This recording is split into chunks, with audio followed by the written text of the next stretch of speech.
సూర్యాపేట జిల్లా నాగారం మండలం పరిధిలోని పస్తాలలో యువకులు ధర్నాకు దిగారు. స్థానిక ఎమ్మెల్యే మందుల సామేల్పై ఆగ్రహం వ్యక్తం చేసిన యువకులు ఎన్నికల సమయంలో తమ గ్రామానికి రోడ్డు వేస్తానని హామీ ఇచ్చి ఇంతవరకు పట్టించుకోలేదని ఆవేదన వ్యక్తం చేశారు. ప్రస్తుతం ఉన్న రోడ్డు అధ్వానంగా ఉందని, దీనివల్ల ఇబ్బందులు పడుతున్నామని వాపోయారు.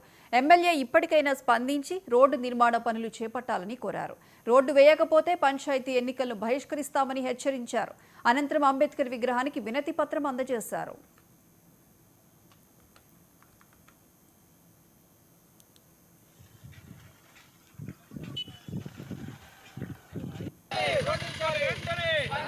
మీద పిల్లలు స్కూల్కి వెళ్తారు, రైతులు పొలాలకు వెళ్తారు, కూలీలు నడుస్తూ ఉంటారు, బస్సులు రావట్లేదు. అయినా ఎన్నిసార్లు మేము యువకులం ధర్నాలు చేసి ఎన్నిసార్లు వినతి పత్రాలు ఇచ్చినా ఎవరు పట్టించుకోవట్లేరు. కాబట్టి ఈరోజు అంబేద్కర్ గారికి వినతి పత్రం ఇచ్చి రోడ్డు ఎక్కి యువకులు అందరం, పస్తాల యువకులు అందరం ధర్నా చేయడం జరిగింది. దయచేసి జిల్లా కలెక్టర్ గారికి, సీఎం రేవంత్ రెడ్డి గారికి, స్థానిక ఎమ్మెల్యే గారికి విన్నపం చేస్తున్నాం. అయ్యా, మా ఊరు చాలా అధ్వానంగా ఉంది, రోడ్డు విషయంలో మరీ దారుణంగా ఉంది.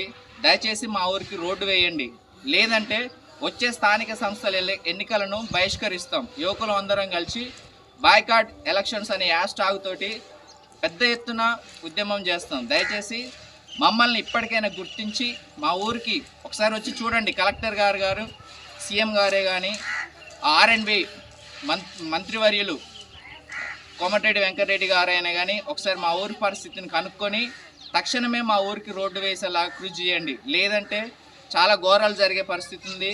చిన్నపిల్లలు ఇబ్బంది పడుతుర్రు, మహిళలు ఇబ్బంది పడుతుర్రు, వృద్ధులు ఇబ్బంది పడుతుర్రు, రైతులు ఇబ్బంది పడుతుర్రు, స్థానిక ప్రజలు ఇబ్బంది పడుతున్నారు.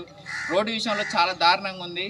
మేము వీడియో కూడా ప్లే చేస్తాం. దయచేసి మా వీడియోని చూసి మాకు తక్షణమే న్యాయం చేయాలని కోరుకుంటున్నాం. Thank you.